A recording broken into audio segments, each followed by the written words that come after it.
तो आज हम पर्यावरण की क्लास शुरू करने जा रहे हैं। पाठ का नाम है कोयला, कोयला और पेट्रोलियम। कोयला और पेट्रोलियम। हम अपनी मूलभूत आवश्यकताओं के लिए विभिन्न पदार्थों को उपयोग में लाते हैं। इनमें से कुछ प्रकृति में पाए जाते हैं और कुछ निर्माण मानवीय प्रयासों से किया जाता है। प्रकृति का मतलब क्या है? प्रकृति का मतलब जो स्वयं निर्मित होते हैं। प्रकृति का मतलब जो स्वयं निर्मित होते हैं या फिर ये कह लो कि ईश्वर द्वारा बनाए गए हैं, जैसे पहाड़, नदियां, झील, झरने, जंगल, वन, ये सब क्या है? प्राकृतिक वस्तुएं हैं। इनको क्या कहेंगे? प्राकृतिक वस्तुएं। अब मानव निर्मित क्या है? घर, मकान, ट्रेन, मोटर, कार, ये सभी क्या है? मानव निर्मित हैं, जो हम लोगों ने बनाए हैं, यानी मनुष्यों ने जो बनाए हैं उनको क्या कहते हैं? मानव निर्मित वस्तुएं। जो मनुष्यों के प्रयास के द्वारा बनाए गए हैं उनको मानव निर्मित वस्तुएं कहते हैं, और जो प्रकृति के द्वारा स्वयं बने हुए हैं उनको प्राकृतिक वस्तुएं कहा जाता है। आगे देखो,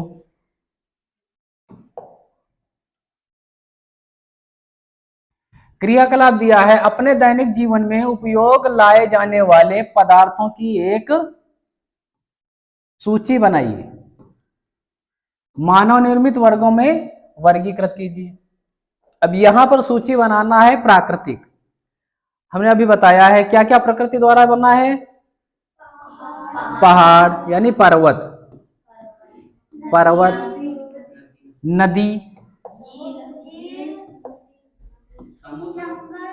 नदी, झीलें, जंगल,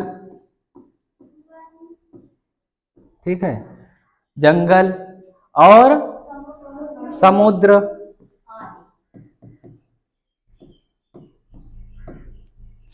सूर्य, चंद्र, तारे, ये सभी क्या है? प्राकृतिक वस्तुएं हैं, प्राकृतिक पदार्थ हैं। ये सभी क्या हैं?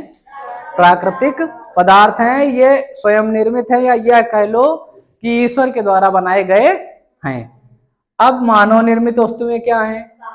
जितनी भी चीजें मनुष्यों ने बनाई है, यानी हम लोगों ने बनाई है, उनके यहाँ पर सूची बनाना है। जैसे कि कार, घर और मोटर, ठीक, ट्रैक्टर,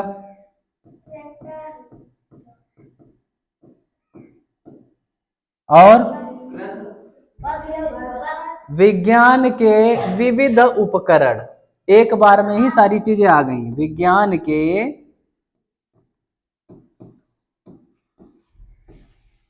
विविध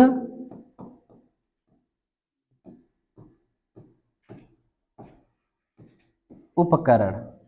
विज्ञान के विविध उपकरण।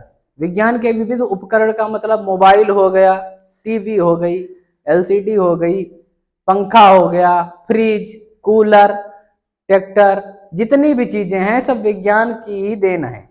ये सभी विज्ञान की देन है। तो ये सभी मानव निर्मित वस्तुएं कही जाती हैं। प्राकृतिक वस्तुओं का वर्णन इधर कर चुके हैं, मानव निर्मित वस्तुएं इधर लिख दी गई हैं।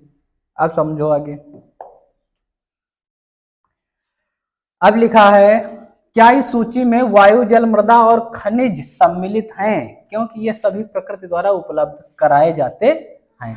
वायु माने हवा होता है, जल माने पानी, पता है ना, मृदा माने मिट्टी, खनिज का मतलब जो मिट्टी से उत्पन्न होने वाले पदार्थ हैं उनको खनिज कहते हैं, जैसे कि कोयला, डीजल, पेट्रोल आदि। ये सभी क्या हैं? खनिज पदार्थ होते हैं।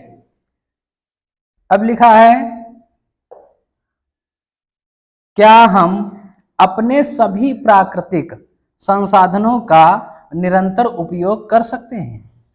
जितने हमारे पास प्राकृतिक संसाधन हैं, प्राकृतिक संसाधन का मतलब नदियाँ और झीलें और पहाड़ और प्राकृतिक संसाधन, यहाँ पर चर्चा सबसे ज्यादा क्या किस चीज की हो रही? खनिज पदार्थ, कोयला। खनिज पदार्थ के अंतर्गत डीजल, पेट्रोल और मिट्टी का तेल और कोयला, ये यहाँ पर इस पार्ट की चर्चा है।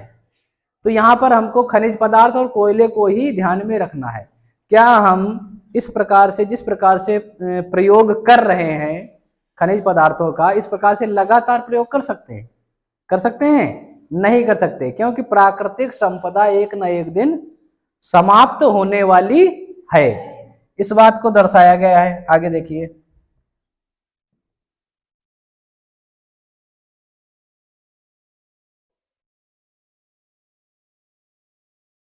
क्या वायु, जल और मृदा मानवीय क्रियाकलापों द्वारा समाप्त हो सकते हैं?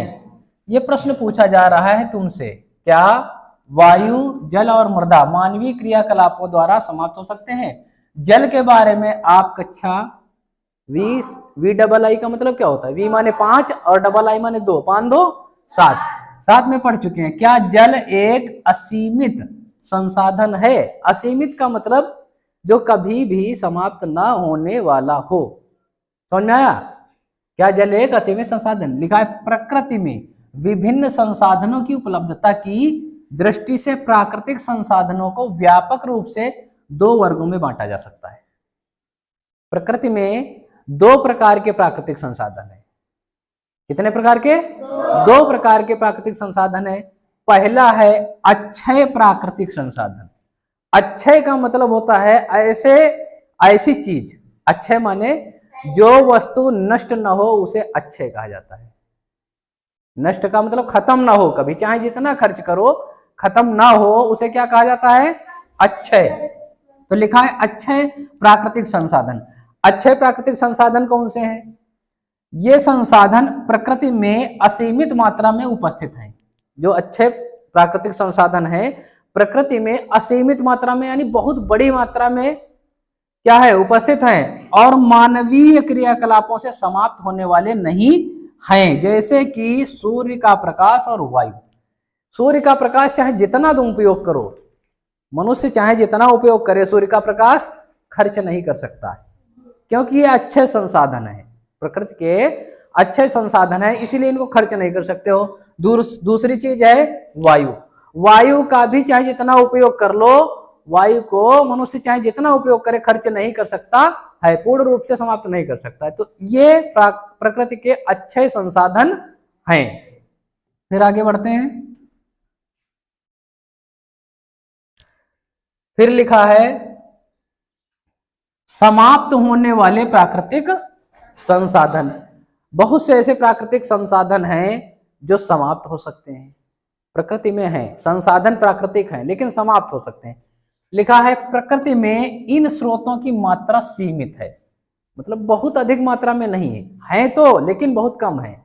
ये मानवीय क्रियाकलापों द्वारा समाप्त हो सकते हैं। अगर मनुष्य ज्यादा इनका उपयोग करना शुरू कर दे, बहुत ज्यादा ही मात्रा में, तो ये समाप्त हो सकते हैं।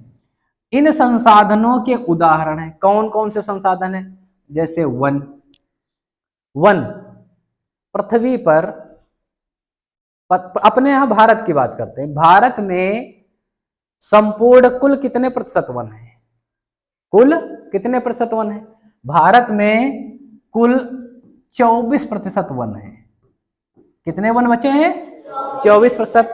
अच्छी तरह याद रखना, भारत में वर्तमान समय में 24% वन बचे हैं, और जबकि पर्यावरण को संतुलित रखने के लिए कुल 33 से 34% वन होने चाहिए।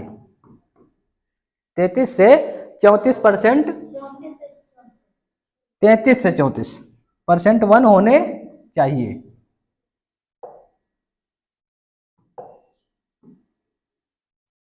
ठीक है, 33 से 34% भारत में वन होने चाहिए, तब अपना पर्यावरण संतुलित रह सकता है। लेकिन वनों की अंधाधुंध कटाई हो रही है। कितने बचे हैं? 24%, केवल 24, यानी 10% माइनस हो चुके। लगातार कटाई जारी है। अब धीरे धीरे पर्यावरण में असंतुलन इसीलिए हो रहा है, प्राकृतिक आपदाएं आती हैं, कहीं बाढ़ कभी सूखा, ज्यादा वर्षा हो जाती है बादल फटने की घटनाएं होती हैं, और कभी कभी सूखा पड़ जाता है तो फसल नष्ट हो जाती है। समझ में आया ना? क्या कारण है? वनों की मात्रा घटी है, जिससे कि प्रकृति में असंतुलन पैदा हो गया। ठीक, आगे बढ़ते हैं। दूसरी क्या चीज है? वन्य जीव। वन्य जीव का मतलब होता है जंगल में रहने वाले जीव जंतु। ये भी क्या है? हमारी प्राकृतिक संपदा हैं। लगातार शिकार होने के कारण भारत में वन्य जीव लगभग में सब समाप्त होने पर हैं। शिकार पर सरकार ने प्रतिबंध लगाया है, लेकिन फिर भी लोग मानते नहीं और शिकार करते हैं।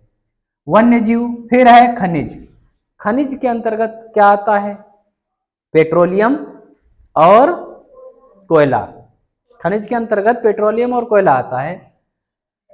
कोयला को यहां अलग से भी दिया गया है, पेट्रोलियम भी है, प्राकृतिक गैस आदि। खनिज के अंतर्गत सारी बातें बता दी ना। अब ये तुम्हारे क्या है? सीमित संसाधन है। प्रकृति में सीमित संसाधन है, इनका लगातार उपयोग अगर किया जाए तो ये खर्च हो जाएंगे। समझ में आया नहीं? अगर लगातार उपयोग हम करते हैं तो ये खर्च हो जाएंगे। अब एक क्रियाकलाप दिया है, यह लिखा, यह कक्षा कक्ष है तो सामूहिक क्रियाकलाप है। अब इसको हम थोड़ा आगे देख लेते हैं। चलो अब आगे बढ़ते हैं, इसमें कोई विशेष चीज नहीं है। चलो देख लेते हैं इसको है क्या। कुछ पात्र लीजिए। पात्र का मतलब क्या होता है? बर्तन। पात्र माने बर्तन। उन्हें पाप कारण, पाप कारण माने जानते हो, मक्का के जो फूला होते हैं उनको क्या कहते हैं? पाप कारण। या मूंगफली, मूंगफली सबको पता है, भुने हुए चने टाफियों से भरिए। विद्यार्थियों को 7 के समूहों में बांट दीजिए। अब इन समूहों को 1, 2 और 3, 1, 2 और 4 विद्यार्थियों वाले उपसमूहों में बांट दीजिए। उन्हें क्रमशः पहली, दूसरी और तीसरी पीढ़ी के रूप में चिन्हित करिए। ये उपसमूह उपभोक्ताओं को निरूपित करते हैं। जनसंख्या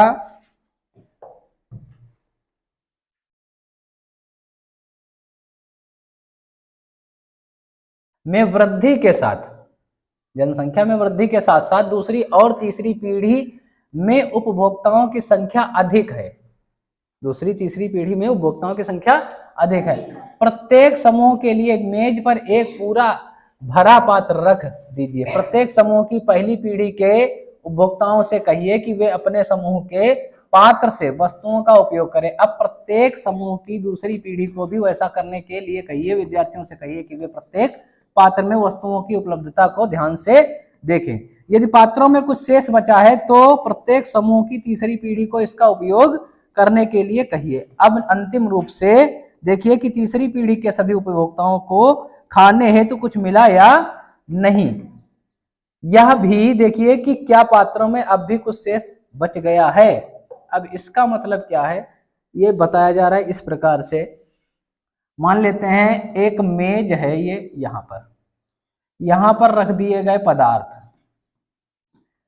4 समूह हैं यहां पर ये एक ग्रुप बैठा हुआ है, 2-3 लोगों का यहां ग्रुप बैठा है, 2-3 लोगों का यहां और 2-3 लोगों का यहां, 4 ग्रुप बैठे हैं। अब इनको हम पीढ़ियों में बांटे तो ये नंबर 1 पीढ़ी हो गई,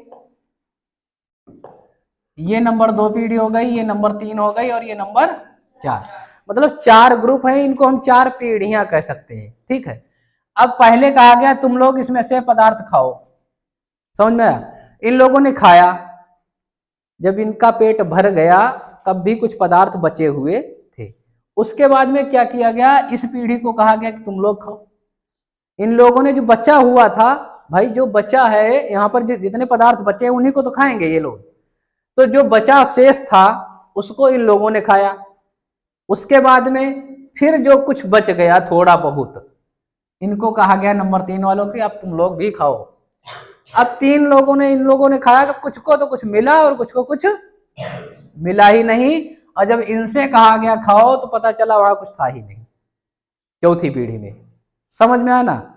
अब बताने कहने का मतलब ये है कि ये जो पीढ़ियां हैं ये चली आ रही निरंतर।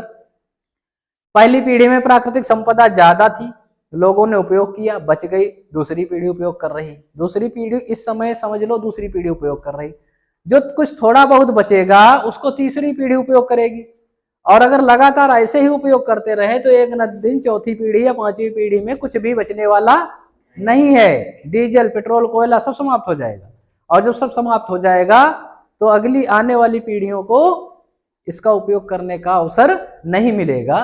तो यही बात यहाँ पर दर्शाई गई है कि हमको सीमित रूप में इसका उपयोग करना है, जिससे कि सभी पीढ़ी, आने वाली पीढ़ियों को थोड़ा थोड़ा इन प्राकृतिक संसाधनों का उपयोग करने का अवसर मिले। इतनी बात समझ में आई। अब इसका वर्णन यहां पर देखो किया जा रहा है। मान लीजिए कि पात्रों के खाद्य पदार्थ कोयले, पेट्रोलियम या प्राकृतिक गैस जैसे समाप्त होने वाले प्राकृतिक संसाधनों को प्रदर्शित करते हैं। प्राकृतिक संसाधनों का प्रयोग किया। प्रत्येक समूह का उपयोग प्रतिरूप भिन्न हो सकता है। क्या किसी समूह की पहली पीढ़ी बहुत अधिक लालची है? हो सकता है कि कुछ समूहों में पहली पीढ़ी आने वाली पीढ़ी के लिए प्राकृतिक संसाधनों की उपलब्धता के विषय में चिंतित हो सकता है। कुछ लोग, ऐसा होता है ना, अब जब रिश्तेदार घर में आते हैं, घर में रिश्तेदार आते हैं, नमकीन और बिस्कुट और जो भी रखा गया रख दिया गया, तो उसमें से कुछ ऐसे रिश्तेदार होते हैं जो थोड़ा सा टुकड़ा ले लिया, मुंह में रख लिया, पानी पी लिया, और कुछ ऐसे होते हैं तो पूरी की पूरी प्लेट ही साफ कर देते हैं नहीं।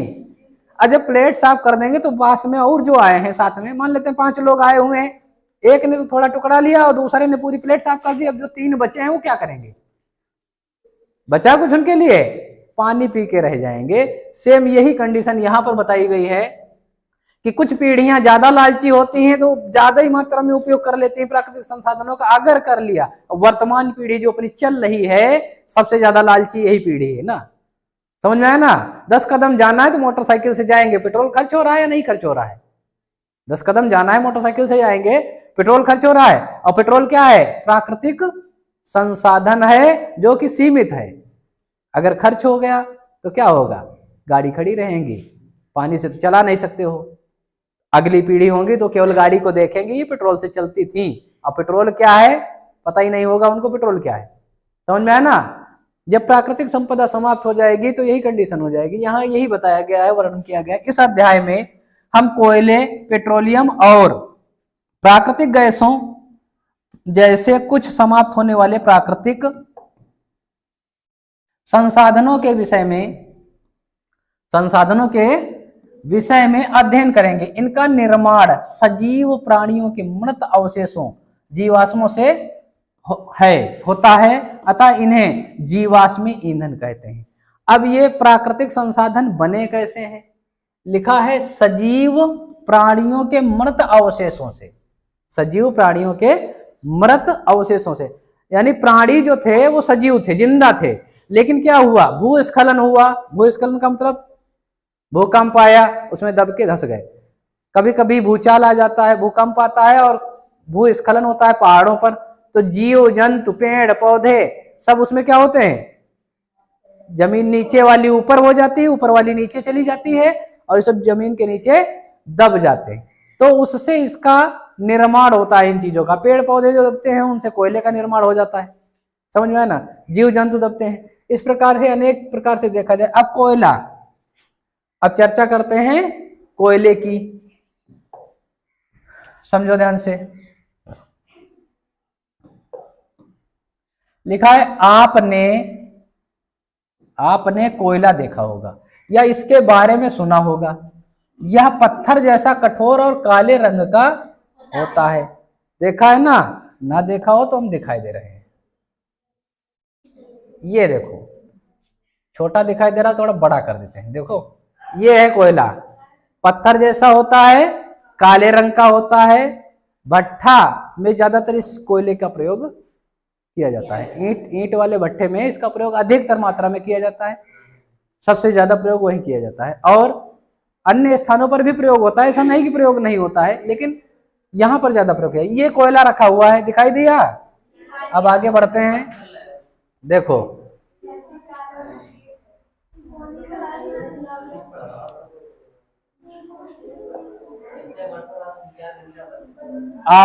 खाना पकाने हेतु खाना पकाने हेतु उपयोग आने वाले ईंधनों में, खाना पकाने हेतु उपयोग आने वाले ईंधनों में कोयला एक है। कोयले से खाना भी बनाया जाता है ना अंगीठी में। पहले इसका उपयोग रेल के इंजनों को चलाने के लिए भाप बनाने में होता था। पहले भाप का इंजन चलता था, जो कि कोयले से भाप तैयार होती थी और भाप से रेल चलती थी। समझ में आया ना? भाप का इंजन किसने बनाया था, बता सकता है कोई? भाप का इंजन पहली बार किसने बनाया था? नहीं पता है? लिख लो, जेम्स वाट। जेम्स वाट ने भाप का इंजन बनाया था। कॉपी पर नोट कर सकते हो, आवाज नहीं, बिल्कुल नोट करो केवल। जेम्स वाट ने पहली बार भाप का इंजन बनाया था। कोयले से भाप का निर्माण होता था और उससे इंजन चलता था, रेल चलती थी। पहला भाप का इंजन जेम्स वाट ने बनाया था, ये लिखना है, ठीक है। अब आगे है, इसका उपयोग तापीय शक्ति संयंत्रों में विद्युत उत्पन्न करने हेतु भी किया जाता है। यहां पर करते लिख गया है, यहां पर करने हैं, करने हेतु किया जाता है। मतलब कोयले का प्रयोग बिजली बनाने में भी किया जाता है। कोयले का उपयोग विभिन्न उद्योगों में ईंधन के रूप में भी किया जाता है। विभिन्न उद्योगों में ईंधन के रूप में भी कोयले का उपयोग किया जाता है। अभी बताया था भट्ठा उद्योग, ईंट उद्योग होता है ना, ईंट के भट्टे में इसका प्रयोग किया जाता है। आगे बढ़ते हैं। अब कोयले की कहानी, कोयले की कहानी। कोयला हमें कहां से प्राप्त होता है और यह कैसे बनता है, समझो ध्यान से। अब कोयले की कहानी तुम्हें समझनी है। साफ साफ दिखाई दे रहा है ना? लिखा है लगभग 300 मिलियन वर्ष पूर्व, लगभग 300 मिलियन वर्ष पूर्व, लगभग 300 मिलियन वर्ष पूर्व पृथ्वी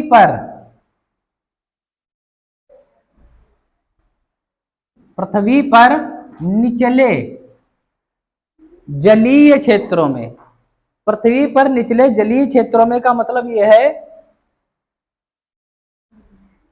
निचले जलीय क्षेत्रों में का मतलब यह है कि पृथ्वी पर जो समुद्री क्षेत्र है उसके आसपास, पृथ्वी पर जो समुद्री क्षेत्र है उसके आसपास, इसका निचले जलीय क्षेत्र का मतलब पृथ्वी का जलीय क्षेत्र कौन सा है? समुद्री क्षेत्र। तो उसके आसपास लिखा है घने वन थे, घने वन थे। बाढ़ जैसे प्राकृतिक प्रक्रमों के कारण ये वन मृदा के नीचे दब गए। जब बाढ़ आई तो क्या हुआ?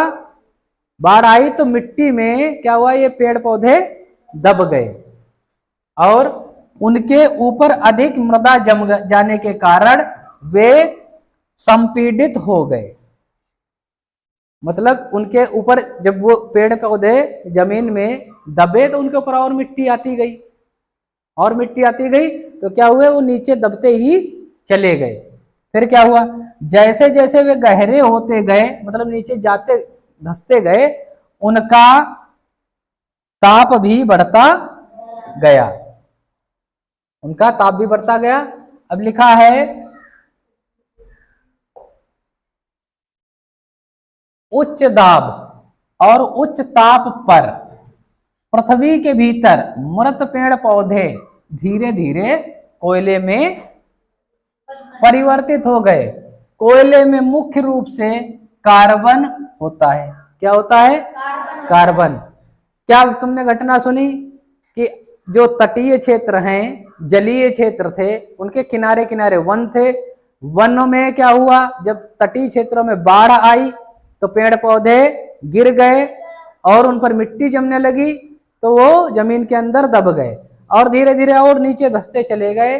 तो जब नीचे धंसेंगे मिट्टी के ऊपर, मिट्टी जमा होगी तो दाब बढ़ेगा। जब दाब बढ़ा तो नीचे जमीन के अंदर ताप भी है, ताप बढ़ा, जिससे क्या हुआ, वो पेड़ पौधे कोयले में परिवर्तित हो गए। अब कोयले में मुख्य रूप से कार्बन होता है। मृत वनस्पति के धीमे प्रक्रम द्वारा कोयले में परिवर्तन को कार्बनीकरण कहते हैं।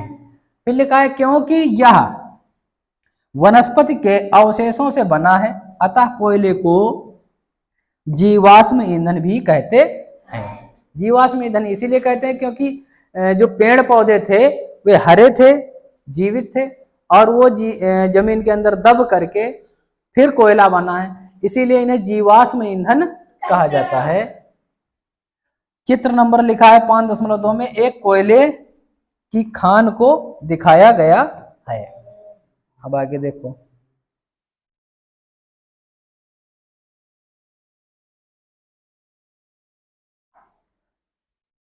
ये है कोयले की खान।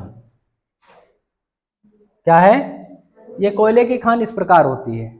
इसमें कुछ साफ बढ़िया नजर नहीं आ रहा है, दिखाई दे रहा है अच्छा सा, चलो कोई बात नहीं। कोयले की खान है, आगे देखना तुमको क्या है।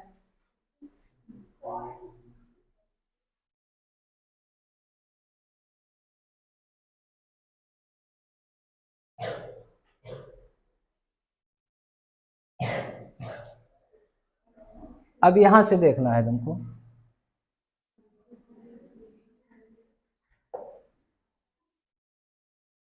वायु में गर्म करने पर कोयला जलता है। वायु में गर्म करने पर कोयला जलता है और मुख्य रूप से कार्बन डाइऑक्साइड गैस उत्पन्न करता है। जब कोयला जलता है तो कौन सी गैस निकलती है?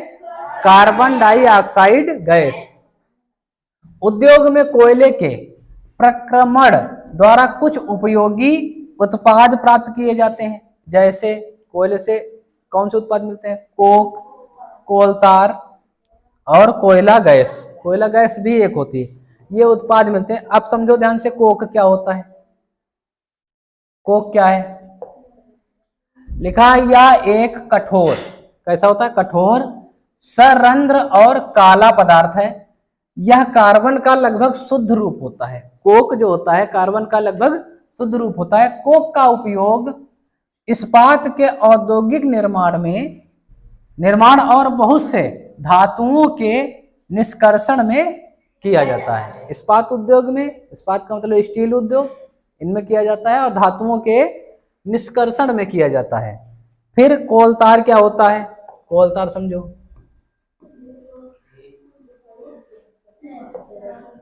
लिखा है यह एक अप्रिय गंध वाला काला गाढ़ा द्रव होता है। क्या होता है? पदार्थ होता है, ये द्रव पदार्थ। कोलतार क्या होता है? यह एक अप्रिय, मतलब इसकी अप्रिय गंध का मतलब होता है दुर्गंध वाला द्रव। गंध जो है इसकी, महक जो है वो खराब होती है, तो गाढ़ा द्रव होता है। यह लगभग 200 पदार्थों का मिश्रण होता है। क्या होता है? मिश्रण।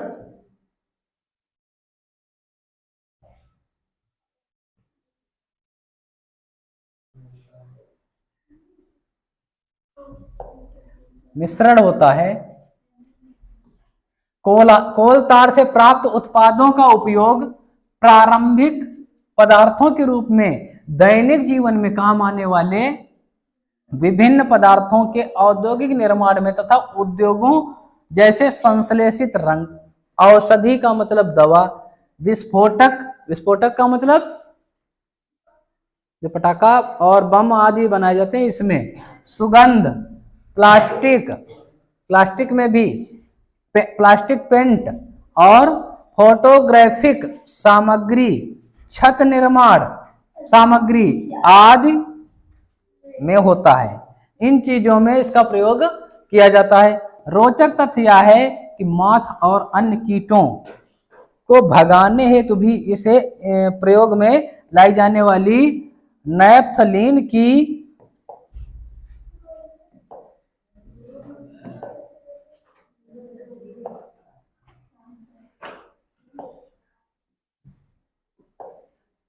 वीडियो